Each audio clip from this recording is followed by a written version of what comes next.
राहुल गांधी ने पीएम मोदी की 6 महीने की उपलब्धियां गिनवाते हुए उन पे बहुत बड़ा तंज कसा है। उन्होंने ट्विटर पे ट्वीट करते हुए लिखा है कि फरवरी में नमस्ते ट्रंप, मार्च में इन्होंने मध्य प्रदेश की सरकार गिराई, अप्रैल में इन्होंने मोमबत्तियां जलवाई और मई में इन्होंने अपनी 6ठी वर्षगांठ मनाई। जून में इन्होंने बिहार में वर्चुअल रैली की और जुलाई में राजस्थान में सरकार गिराने की कोशिश की। इसीलिए आज भारत कोरोना की लड़ाई में आत्मनिर्भर है। केंद्रीय मंत्री प्रकाश जावड़ेकर ने भी राहुल गांधी की 6 महीने की उपलब्धियां गिनवा दी।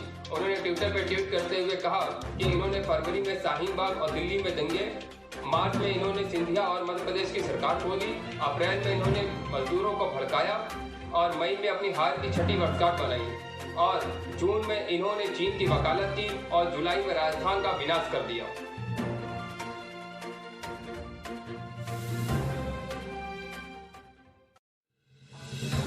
अब दिल्ली में किसी को राशन की दुकान नहीं जाना पड़ेगा क्योंकि मुख्यमंत्री केजरीवाल ने बहुत बड़ा क्रांतिकारी निर्णय लिया है। उन्होंने बताया है कि जिस प्रकार से केंद्र सरकार हर सरकारों के साथ मिलकर के गरीबों को राशन वितरण कराती है, लेकिन उससे बहुत सारी दिक्कतें आती है, जैसे कभी दुकान का बंद मिलना, राशन में मिलावट होना और राशन को महंगे दाम पे बेचना। लेकिन अब हम इसको घर घर वितरण करेंगे और मुख्यमंत्री ने इस योजना का नाम रखा है मुख्यमंत्री घर घर वितरण योजना, जिसके तहत लोगों को घर पे ही राशन मुहैया कराया जाएगा।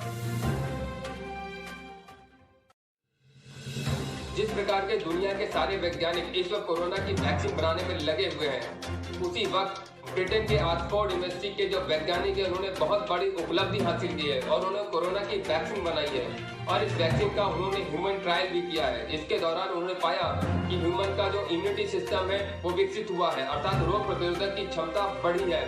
ये एक बहुत बड़ी उपलब्धि मानी जा रही है इस कोरोना की महामारी के दौरान। जिस प्रकार से कोरोना के मामले में चीन चारों तरफ से घिरा हुआ है, उसी प्रकार से उसकी विस्तार नीति पे भी लगातार रोक लगाई जा रही है।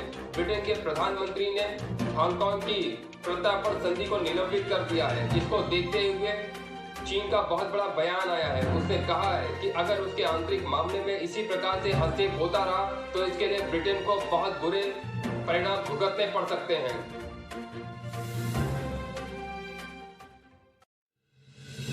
जिस प्रकार से राजस्थान में सचिन पायलट की बगावत से बहुत बड़ा बवंडर हो गया था और सरकार संकट में पड़ गई थी, इसको देखते हुए कांग्रेस के आला कमान ने बहुत बड़ा निर्णय लिया है और जल्द ही संघीय ढांचे में बहुत बड़ा फेरबदल करने की तैयारी शुरू हो गई है और इसके लिए खाका भी तैयार होने लगा है, जिसमें राहुल गांधी का प्रत्यक्ष या अप्रत्यक्ष बहुत बड़ी छाप होगी और शायद जल्द ही कांग्रेस की कमान राहुल गांधी थाम सकते हैं। कश्मीर के उपराज्यपाल की अध्यक्षता में अमरनाथ साहिब बोर्ड की बैठक में यह निर्णय लिया गया है कि इस वर्ष अमरनाथ यात्रा नहीं होगी। कोविड-19 के चलते इस यात्रा को रद्द किया गया है क्योंकि जुलाई में जिस तरह लगातार पेशेंट बढ़ रहे हैं उससे स्वास्थ्य कर्मी भी इसकी चपेट में आ जा रहे हैं। इसलिए इस वर्ष अमरनाथ की यात्रा रद्द की जाती है क्योंकि 31 जुलाई तक कश्मीर में भी लॉकडाउन जारी रहेगा। इस वक्त गलवान घाटी को लेकर भारत और चीन के बीच काफी गर्मागर्मी बनी हुई है और इसी वक्त भारतीय नौसेना अमेरिका की नौसेना के साथ हिंद महासागर में युद्धाभ्यास कर रही है। क्या इसे देखकर चीन पे कोई फर्क पड़ेगा? लेकिन भारतीय नौसेना के प्रवक्ता का यह कहना है कि यह पैसेज एक्सरसाइज का एक हिस्सा है जिसमें भारतीय नौसेना हमेशा दूसरे देशों की नौसेना के साथ युद्धाभ्यास करती रहती है।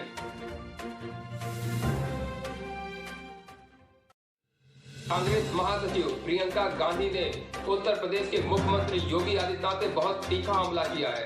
उन्होंने कहा है कि जिस प्रकार से उत्तर प्रदेश में कोरोना बहुत तेजी से फैल रहा है, उसकी रोकथाम के उचित कदम नहीं उठाए जा रहे हैं और योगी आदित्यनाथ अपनी कमियों को छिपाने में लगे हैं और साथ में अपने प्रचार प्रसार में लगे हुए हैं, जबकि कोरोना की महामारी जो है बहुत तेजी से फैल रही है और साथ में स्वास्थ्य कर्मी भी बहुत नाराज चल रहे हैं। लेकिन इसको बिहार, आसाम और पश्चिम बंगाल में लगातार बरसात हो रही है, जिसकी वजह से बाढ़ की भयावह स्थिति बन गई है क्योंकि नदियों का जल स्तर लगातार बढ़ रहा है और नदियां उफान पे हैं। इसी से आसाम और बिहार में बाढ़ जैसी स्थिति आ गई है क्योंकि बिहार के मधुबन और मुजफ्फरनगर में सारे रास्तों में जल भरा हो गया है और बहुत सारे गांव जल में डूब गए हैं।